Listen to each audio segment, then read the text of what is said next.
એક સરસ મજાની સ્ટોરી કહું. ચાઇનાની વાત છે. ચાઇનાના એક નાનકડા ગામમાં એક ખેડૂત એક ફાર્મમાં પોતાના દીકરા સાથે રહેતો. એ ફાર્મમાં એક સ્ટેબલ પણ હતું કે જેમાં ઘણા બધા ઘોડાઓ હતા. એક દિવસ એમાંથી એક ઘોડો ફેન્સને તોડીને બહાર ભાગી જાય છે.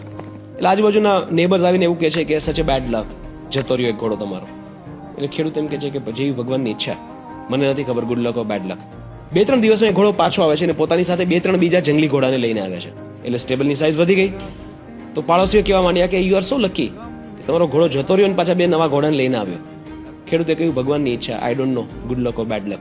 થોડા દિવસ થાય છે, ખેડૂતનો દીકરો એ નવા ઘોડાને ટ્રેન કરવામાં પડી જાય છે, ફ્રેક્ચર આવે છે.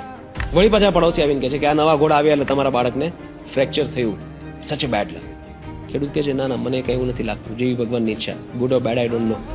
અને એ સમયમાં ચાઇનામાં એક યુદ્ધ ચાલતું હોય છે. એટલે 5 થી 6 દિવસમાં મિલિટરી આવે છે યંગ છોકરાઓને શોધવા માટે કે જે લોકો આર્મી જોઈન કરી શકે. અને એક એવી ટુકડી મોકલવાની હોય છે કે જે કદાચ પાછી ન આવે એવા ડેન્જરમાં જવાનું હતું.